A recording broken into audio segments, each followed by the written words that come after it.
Great day, everyone. In this video, we are going to continue the discussion of international business and trade. So let's get started.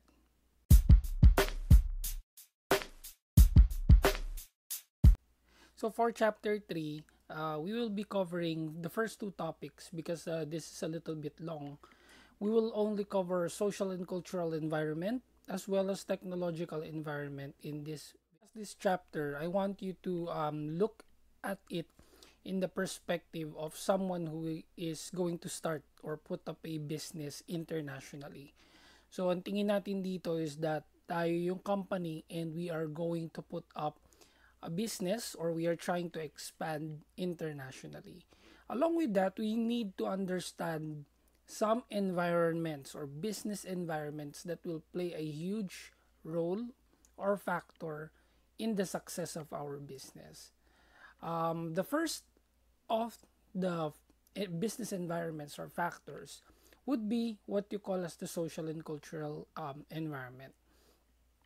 So let me read one of the first elements under social and cultural environment, which is elements of culture. So under elements of culture, we have attitudes and beliefs. No? So alam naman natin yan. Differences in beliefs and attitudes of people and nationalities. So, for example, you have Japanese people. Now, Japanese people, they are group oriented. They do not like to be alone. No, they want to do things differently from others. No, they are very unique. They are very artistic people. They love sticking together. No, they are family oriented people. Like they like eating together, working or traveling in groups. No, so may in that manner medyo similar sila with Filipinos kasi tayo family oriented din tayo. And then following others and being part of a group gives them a kind of carefreeness and joy. So why are Japanese group oriented? So if we would try to root that down, bakit ba group oriented ang Japanese? Of course, we could trace that as far back as their what happened to Japan after World War II, no? So alam naman natin yung nangyari with Nagasaki and the ill effects, no, of the nuclear effects in their country. So bumangon ng sabay-sabay yung mga Japanese after World War II.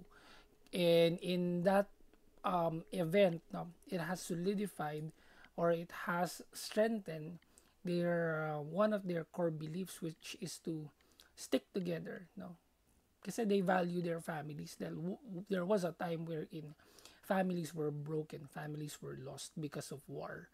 So that's apart from the history, geography, and their culture. Japan kasi has a rich culture, no? Rich in terms of art, in terms of loving nature. They have this anime city in Japan wherein it's just very bright and colorful. You can see all of the artworks of people, artists, and then they just love perfection in everything that they do, whether it's food, whether it's craftsmanship. Makikita mo talagang yung attention nila to detail is very high, no? In fact, in Japan, no, napakadaming cultural subtleties like bawal kang malate, no? They respect people's time. They respect others, especially during a business meeting. Dapat when you face people for the very first time, you give them your business card and then you bow as a sign of respect to them.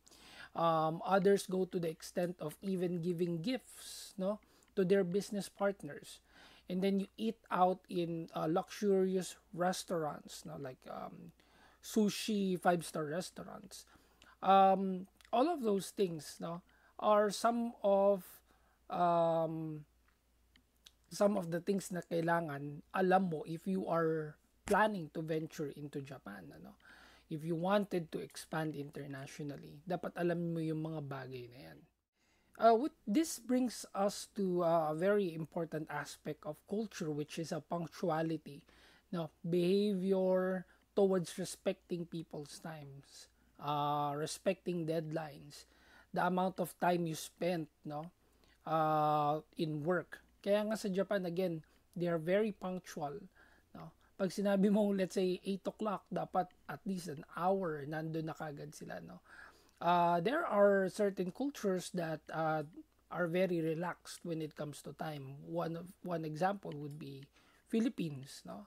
Kasi we have inherited that trait from the Spanish, no, during the colonization of Spaniards. Kaya nga we have what we call as the mañana habit, meaning mamayana, no. You put later what you can do now, no. Mahilig tayong tumambay, no. Or it's okay for us to be late. People would always blame that in the traffic, no, pag sa Pilipinas ka. But in Japan, it's unacceptable, no? And that's something that you would have to remember if you would like to do business in Japan, no? That's just one example, no? What I'm trying to say is that time is something that you would have to research if you are planning to do business abroad. Now, attitude towards work and leisure, no? There are certain cultures that would like to mix the two together.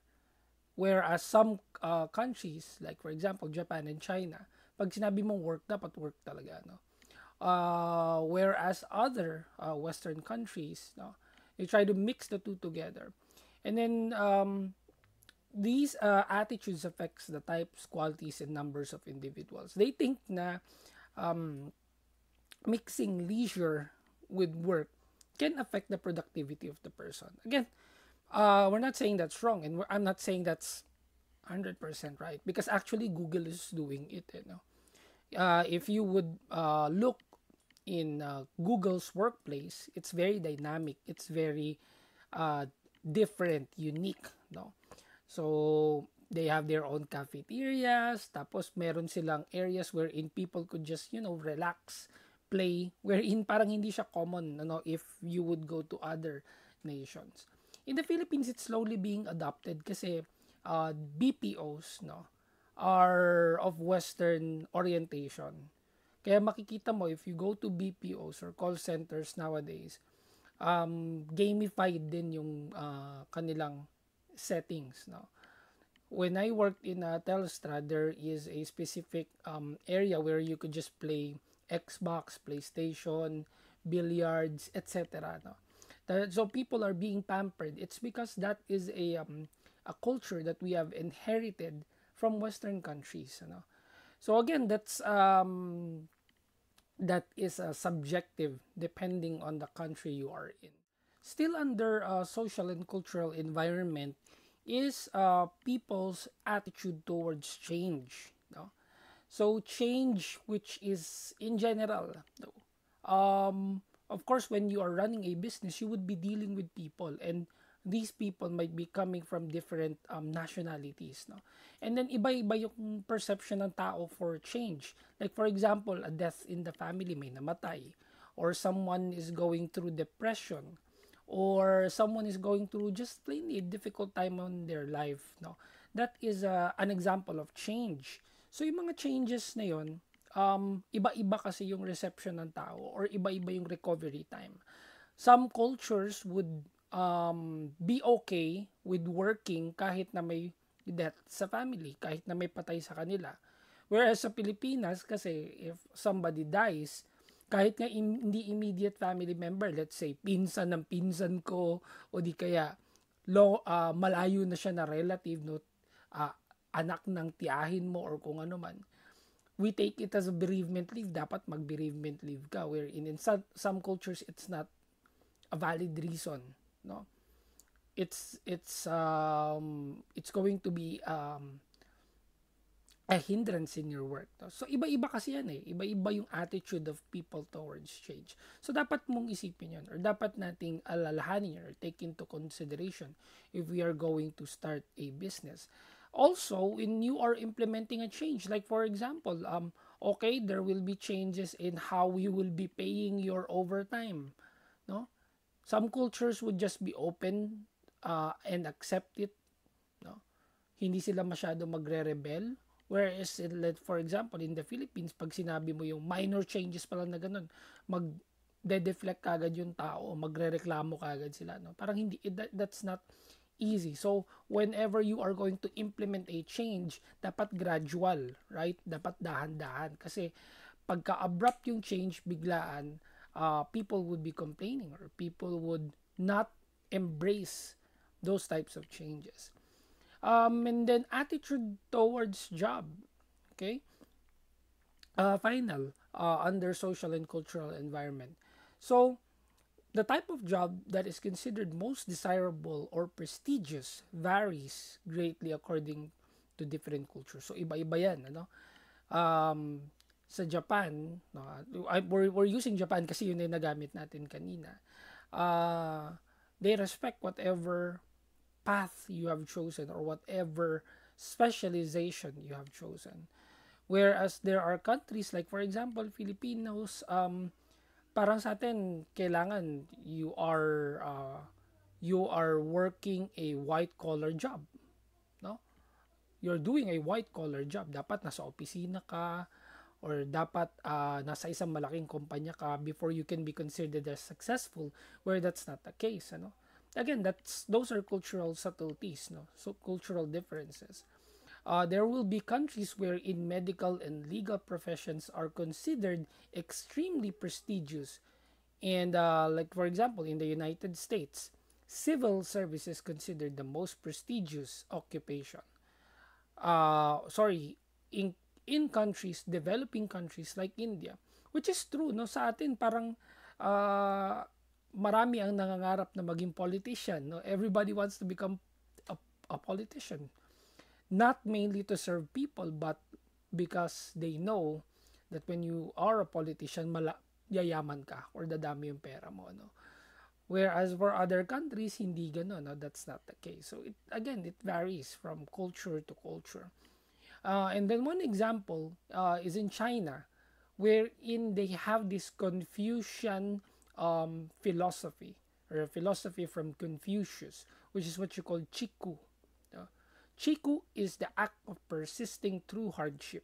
So we all know how serious or how strict Chinese are when it comes to work ethics. No? Chinese, when they work, mababa na dyan yung 10 hours, 12 hours, or even putting more hours in the day. Whereas for Filipinos, kailangan 8 hours lang. If you exceed 8 hours, they would push back. O hindi pa pwede yan. Dapat 8 hours lang tayo. And in fact, yung 8 hours na yun, hindi pa buo yun. Na-late ka pa. And then yung ibang time mo doon, kumain ka pa. Or all of other things are being deducted. Wherein, again, it varies from one culture to another. In China, it's not acceptable, no? You have to persist through hardship. Dapat magtrabaho ka talaga ng mahirap. Dapat you work hard. Okay? You put in a lot of time. Okay? So, those are some of the social and cultural aspects under several environments in business that we have to consider. So, second aspect would be cultural dimension. Ano? So, under cultural dimension, you are talking of religion, family, cultural systems, and then how would you market in cross cultures. No? So, religion is a great factor, of course. Aminin man natin sa hindi. No? What we buy or what consumers patronize has something to do with their religion, particularly in a religious country. Now, like for example, in a Muslim country, what would they buy? Of course, they would buy halal products. No? Or in a Christian country, of course, they would be more inclined to Christmas themed items or religious items, something like that. No? So it varies. Okay? Kasi napakadaming religion eh. In fact, if you would see in the chart, there are more than 12 major religions. No? Major pa lang yun ha. And there are minor and then there are smaller religions. No? But if you would see, Christians around 2.3 billion, Muslims 1.8 billion, 1.2 billion of people are no longer in religions, no, some people are no longer considering it. You have Hindus, Buddhists, etc. So again, religion is a factor for uh, consumerism, ano. Maraming mga bagay ang binibili ng mga tao na related sa kanilang religious affiliation. Okay? And this might sound unpopular, but some religions are taking advantage of it, no? Kaya that is something that you would have to consider if you would like to expand abroad. What religion are they following, right? Baka mamaya you are going to a Muslim country and then your business is Christian origins, then definitely there would be a clash with that, right? O di kaya yung pamamalakad mo in your company is more of a Christian way. Tapos you will be employing Chinese people na hindi naman naniniwala, no? They don't have religion, they don't follow religion. So you would have to adopt if you would like to expand your business, right? So religion, you also have family, no? Family is an important factor, of course. Like again, what we've mentioned earlier, Filipinos are family-oriented people, right? So people's productivity would be related to their beliefs towards their family. Like, I'm working kasi for my husband, my wife, my children, right? So all of those things, no, cultural systems, no, uh, those would have to be considered. Now, with cultural differences also comes marketing, in cross cultures. Because there was a study wherein with Samsung and Apple, wherein kasi they believe that Apple is being purchased by upper class, middle class to upper class. Tapos poverty class cannot afford iPhone. Wherein in fact, no, some researches later on, particularly done or started by Samsung, proved that to be incorrect. Kasi they had an interesting finding na kung sino pa yung nasa poverty or middle class, yung mga mahihirap, sila yung mas bumibili ng mga luxury items like an iPhone. No? They keep buying new phones. They keep buying fashion clothes, no? Expensive clothes. Wherein yung totoong rich, yung totoong mayaman, they don't spend too much on those things, no? It is rare that you would see a rich person replace their phones, no, just so they can flaunt it in social media. So hindi siya common sa mga mayayaman, ano. In fact, there was a study wherein yung mga mayayaman, they rarely change their phone kasi mas komportable na sila sa phone nila. Whereas yung mga mahirap, they keep on changing their phones because they think that it would make them look rich kapag may bago silang cellphone. And then they would flaunt it, no, to others, show it off to others. So that is an example of a cross-cultural marketing, no? Merong mga rich countries na magugulat ka, bakit hindi binibili yung iPhone dito? Or why are people not buying Apple? Maybe they are so busy. They don't have time to, just use cell phone throughout the entire day. So, also, education is another factor. There are countries that put in a lot of emphasis in education. Kaya nga there are companies that are supporting employees' educational pursuits. No? Like for example, merong company that would give loans to their employees that are working students, right? Or they would give free education and training kasi they know that the development of that person would be contributory to the growth of their company as well. So, we're done with the social and cultural environment. Now, let's go to the second one. Now, for this topic, dito tayo mag-end sa technological environment, right? So, when you say technological environment, no, These are changes that may affect many parts of societies.